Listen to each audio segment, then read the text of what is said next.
CMRL മാസപ്പടി വിവാദത്തിൽ മുഖ്യമന്ത്രിക്കും മകൾക്കുമെതിരെ അന്വേഷണം വേണമെന്ന കുഴൽനാടന്റെ ഹർജി കോടതി ഫയലിൽ സ്വീകരിച്ചു. കുഴൽനാടന്റെ പരാതിയിൽ സ്വീകരിച്ച നടപടികൾ അറിയിക്കണമെന്ന് വിജിലൻസിനോട് കോടതി നിർദ്ദേശിച്ചു. റോഷിപാൽ വിശദാംശങ്ങളുമായി. റോഷിപാൽ, എന്തൊക്കെയാണ് വിശദാംശങ്ങൾ?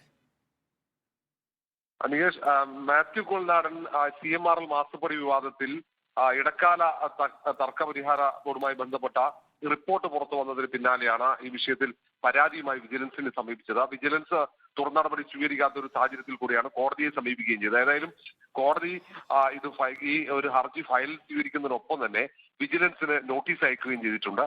അടിയന്തരമായി കുഴൽനാടൻ നൽകിയ പരാതി മുഖ്യമന്ത്രിക്കും ഒപ്പം മുഖ്യമന്ത്രിയുടെ മകൾ വീണ വിജയനുമെതിരെയുള്ള പരാതിയിൽ ഇതുവരെ സ്വീകരിച്ച നടപടി എന്താണ് എന്ന് കൃത്യമായ റിപ്പോർട്ട് നൽകണമെന്ന നിർദ്ദേശമാണ് നോട്ടീസിലുള്ളത്. ഏതായാലും ഇനി 14-ന് കേസ് വീണ്ടും മാർച്ച് 14-നാണ് കേസ് വീണ്ടും പരിഗണിക്കുന്നത്. അതിനു മുമ്പ് തന്നെ റിപ്പോർട്ട് നൽകണമെന്ന ആവശ്യമുണ്ട്. ഏതായാലും ഈ വിഷയത്തിൽ ശക്തമായ നിയമപോരാട്ടം തുടരാനാണ് മാത്യു കുഴൽനാടന്റെ തീരുമാനം. ഇന്നലെയും മാസപ്പടി വിവാദവുമായി ബന്ധപ്പെട്ട പ്രധാനപ്പെട്ട ചില തെളിവുകൾ കുഴൽനാടൻ പുറത്തുവിട്ടിരുന്നു.